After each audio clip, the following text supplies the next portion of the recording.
You know, some people enjoy composing their own music, chord by chord, and others are happiest when they come across that one perfect song. Work is not a lot different than that. Whether you prefer building your own workflow or using a pre-made template, with Monday.com, you and the team can work in a way that's comfortable for everyone. Tap the banner to go to Monday.com and build your own amazing workflow, or find an awesome template. No judgment. When you need mealtime inspiration, it's worth shopping Kroger, where you'll find over 30,000 mouth-watering choices that excite your inner foodie. And no matter what tasty choice you make, you'll enjoy our everyday low prices, plus extra ways to save, like digital coupons worth over $600 each week. You can also save up to $1 off per gallon at the pump with fuel points. More savings and more inspiring flavors make shopping Kroger worth it every time. Kroger, fresh for everyone. Fuel restrictions apply.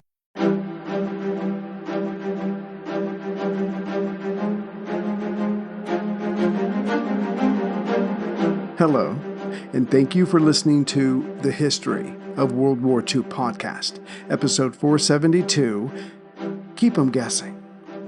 Last time, thanks to Soviet mistakes and German professionalism, the way to Kiev was open. This was to be the greatest victory for Army Group South thus far. They just had to navigate the Irpin River, west of Kiev, and of course the Dnieper River, that the great city itself straddles.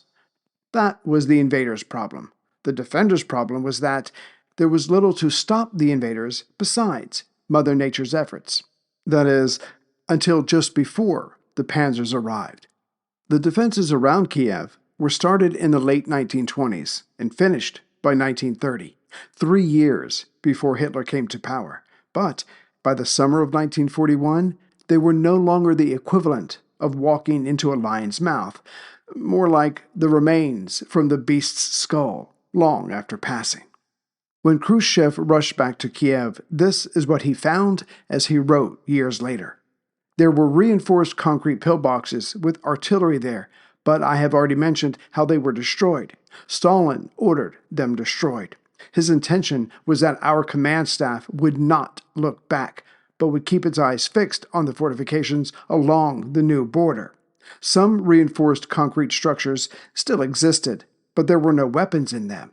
We began gathering everything we could, rifles, cannon, and so on, with the aim of building up a defensive line somehow. In short, Stalin knew it would only be a matter of time before Hitler's hordes came rushing across the border. But for all of his work, his country's work since the 1920s, he wanted that safeguarded. And the best way to do that, to his way of thinking, was to stop the enemy at the border. But that's not what happened. Indeed, the gamble had not paid off, and all those men and all that equipment was now lost. It was time for Plan B being making it up as they went along, in which the Germans incorporated this idea into their plans. Yet they, the Germans, failed to realize the extent of the Soviet state's ability to recuperate. And being a Soviet state, the work to improve the defenses of Kiev was divided. Lieutenant General Fyodor Kostenko, the 26th Army commander, had his men work on the new defensive lines and works. Meanwhile, Khrushchev mobilized about 160,000 Ukrainians from Kiev to help. This was a repeat of what was happening at Odessa, but on a much larger scale. And knowing the panzers were on their way, the soldiers and workers put their backs into it. By the time the first panzers arrived, on July 10th, there were now some 18 miles of anti-tank trenches with 750 new concrete or log bunkers, themselves surrounded and engaged with miles of barbed wire. Even more impressive, these works were beyond what had been in terms of length and depth. Motivation comes in many forms. On July 10th, the 1st of the 3rd Panzer Corps, under General Friedrich von Mackensen, had dashed towards the city, but when he arrived at the Irpin River, the commander wisely held off, as he had no infantry support. Because of his dash, the infantry was still some 100 miles or 160 kilometers to his rear.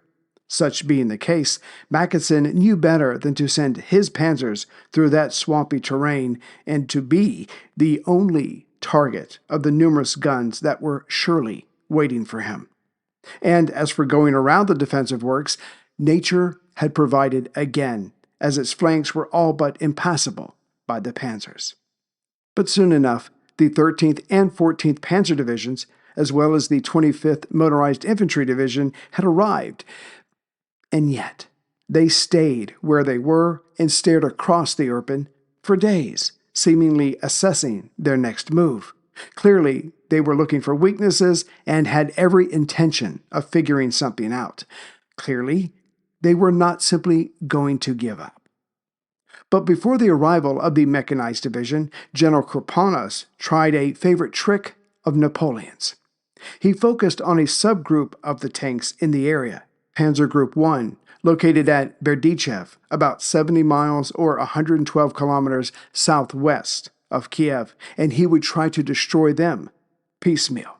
But there, the Germans had Panzerjäger 1 tank destroyers, built from the basis of Panzer I tanks, and they carried anti-tank guns, which had mauled the Soviet Fifth Army's tanks just 2 days prior. But it was deemed worth the risk. The Soviets came at the Germans with the 9th, 19th, and 22nd Mechanized Corps, supported by 3 Rifle Corps and air power, though the latter was limited. Everyone on the Soviet side wished there had been more of an air arm during this attack, but like the wasted and lost men and tanks closer to the border, this was all there was to hand. The Soviets, fearful of what had befallen all the lost cities before them, fought tenaciously.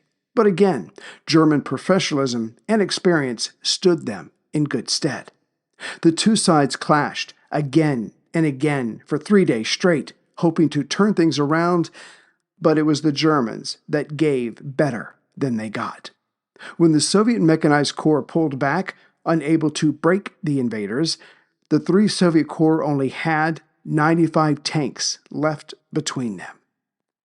The only good news was that the 3rd Panzer Corps pulled back from the Irpin River, though not out of fear, but rather to regroup with the 6th Army's infantry. And as the Soviets were in retreat back to Kiev, it was decided to strike them between the Soviet 5th Army during its retreat and the Soviet 6th and 12th Armies far to the south of Kiev. This had worked for the Germans time and again since June 22nd, and the Soviets had still yet learned how to counter it, this striking in between their formations. The goal was to make good Hitler's Directive number 33, issued on July 19th. It read in part, "The most important object is, by concentric attacks, to destroy the enemy 12th and 6th armies while they were still west of the Dnieper." This would leave Kiev much more open to attack, as they, the Soviet armies, would be caught out in the open. But the Stavka, or the Soviet Supreme Command, was learning. They quickly formed the 5th Cavalry Corps and 4th Rifle Corps, putting them together in the relative safety behind Kiev, and then sent them to the south to assist after joining the Soviet 26th Army to bolster the 6th and 12th Armies. General Paul von Kleist, commander of the 1st Panzer Army, or the Panzer Group Kleist, sought to manifest Hitler's directive with a plan. We have mentioned German professionalism a few times, and here's the perfect example. Von Kleist had Mackensen's 3rd Panzer Corps pushed to the east, below Kiev, but just above another large city, Uman, located about 100 miles or 160 kilometers almost due south of Kiev. It would appear to the Russians that the enemy was swinging wide of the marshy terrain and would make for Kiev from the south. Either way, whatever the German plan was, didn't matter, because Stalin's order to the Southwestern Front commander Turulev was to not break contact, certainly no retreating, and to attack when it seemed propitious to do so. All told, while this battle was still forming, it would see 600 panzers go up against 300 Soviet tanks, and most of the latter were the T-26 light tanks. To be sure, some of the Soviet defensive line was made up of tank crews, They just had no tanks and were now serving as infantry. And of course, the Germans controlled the skies, as the Soviets had very few planes in this area. As things now stood, the battle line was still west of Kiev and Uman, but when the 1st Panzer Army moved out on July 10th, they started at a point just northwest of Uman, much closer to that city than Kiev.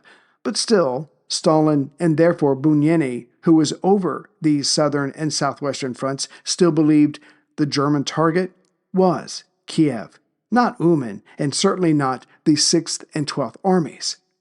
And with the 1st Panzer moving out straight eastward, the opening move had been made. As the panzers were able to move fast, certainly faster than the Soviet defenders on foot, by July 18th, the furthest panzer was now just due north of Uman, and then they stopped. Had the Soviet troops finally put an end to their drive? Had the panzers run out of fuel, moving so far so fast? It was neither. On July 18th, 3 panzer divisions, the 9th, 11th, and 16th of this growing salient, turned south, or rather southeast, as they sought to swing around Uman on its eastern side. Now that the German panzer thrust had created the salient, other panzer units moved to the salient's southern side and expanded it.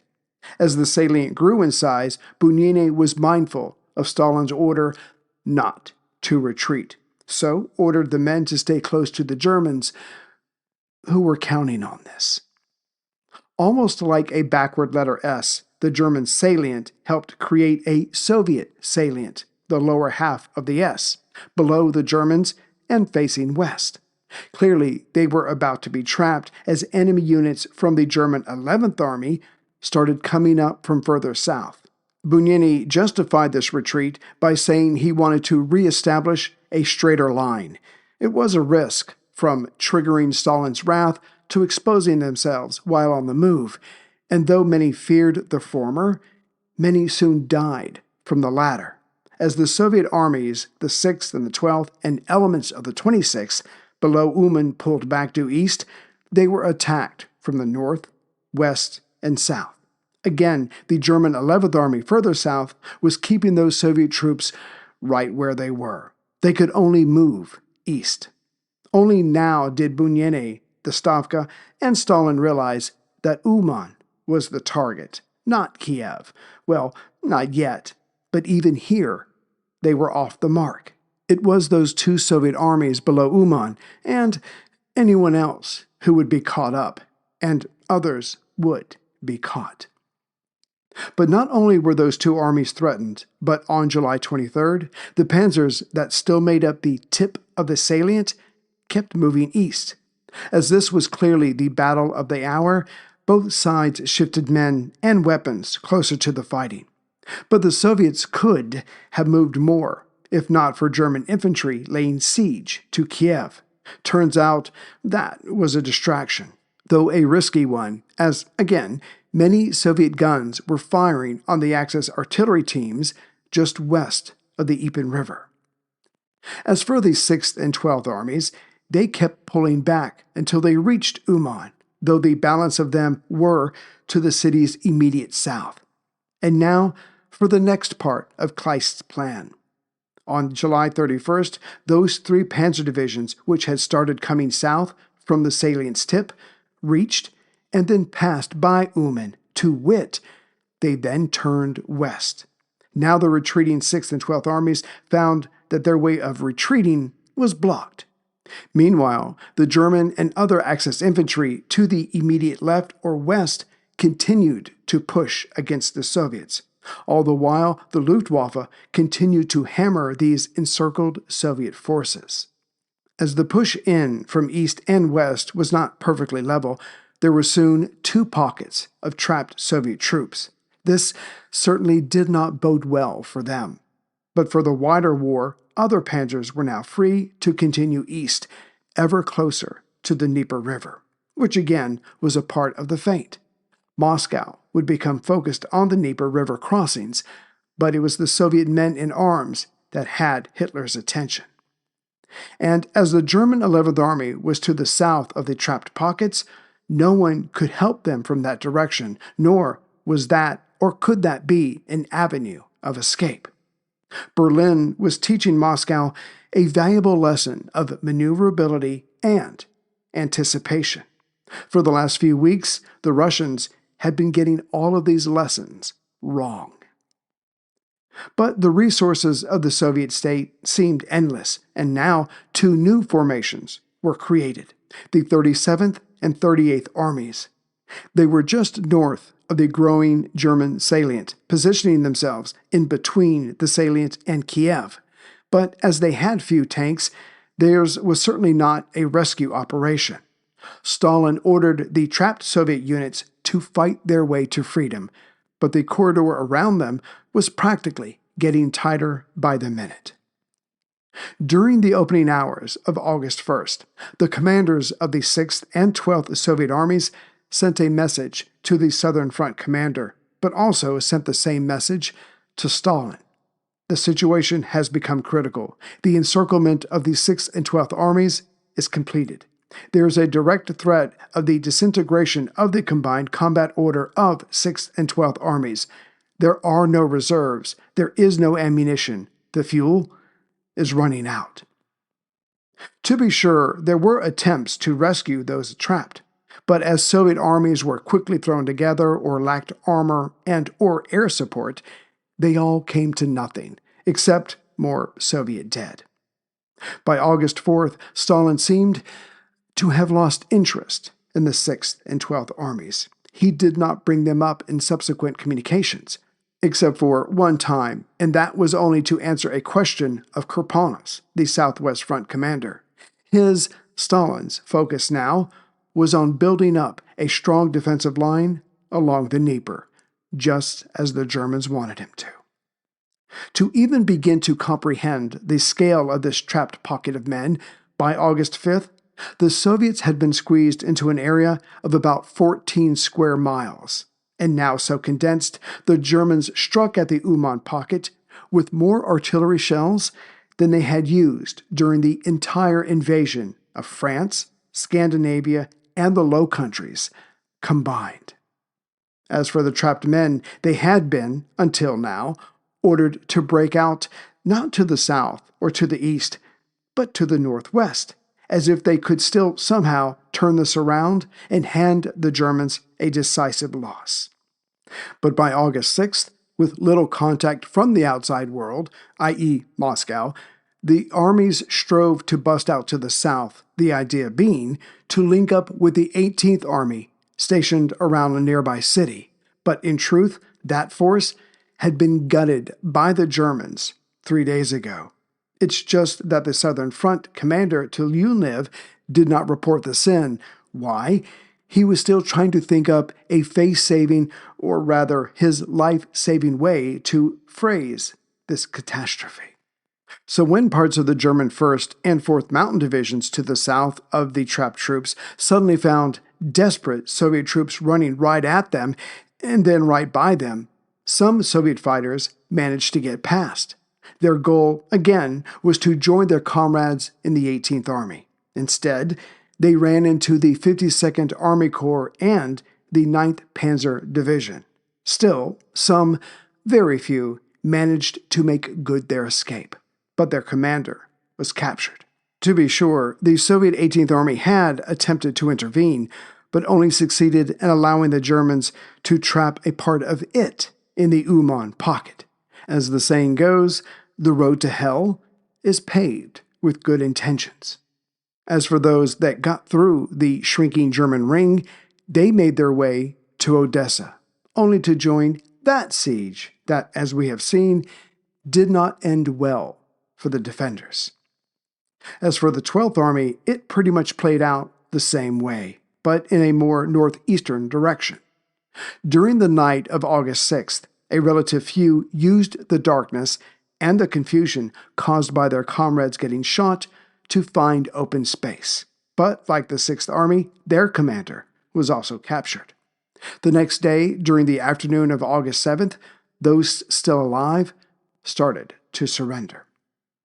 The commanders of the 6th and 12th Armies, Ivan Muzuchenko and Pavel Podilian, respectively, spent the rest of the war at the Bavarian POW camp Stalag 7A.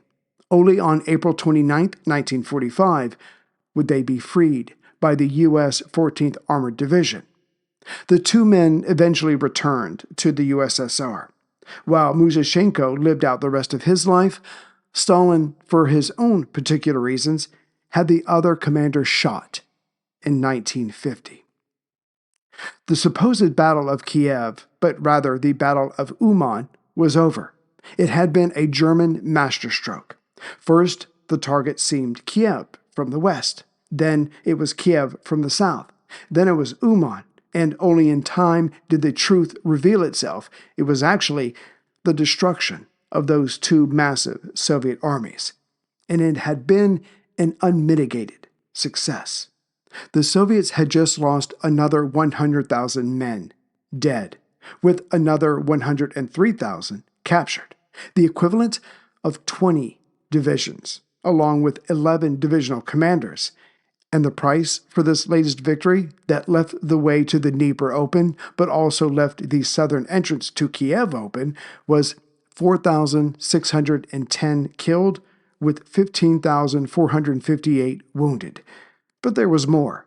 As was reported to the OKW, this battle also netted the Germans an additional 317 tanks, 858 guns, 242 anti-tank cannons and air defense guns, 5,250 trucks, and 12 railroad trains. What could not be said then, but can be said now, was that the failure of this battle around Uman has to be laid at Stalin's feet. His orders of no retreat robbed his field commanders of flexibility.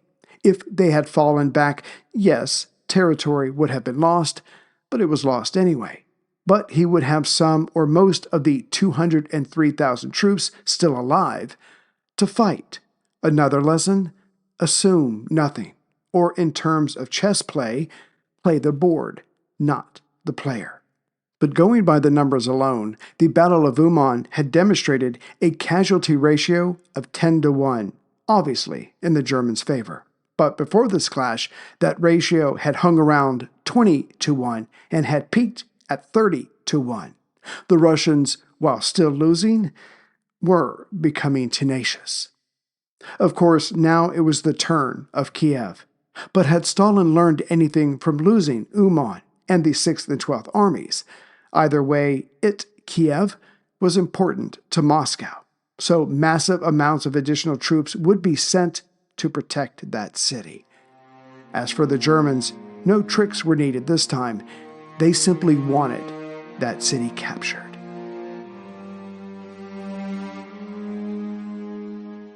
Greetings, everyone, from Central Virginia. So just want to say hi to some new members and let you know that when I am away in Europe, one of the standalone shows will have a video component to it. So you'll be able to see the entire thing on YouTube, on my YouTube channel, History of World War II podcast. So if you've ever wondered the face that goes with the voice, and first of all, just lower your expectations and then cut that in half. Anyway, so I brought on the gentleman from the Warrior Next Door podcast, and we're going to be talking about some stuff I think you will find it interesting and hopefully entertaining and at times humorous. So anyways, you'll see that pop up on the feed as well.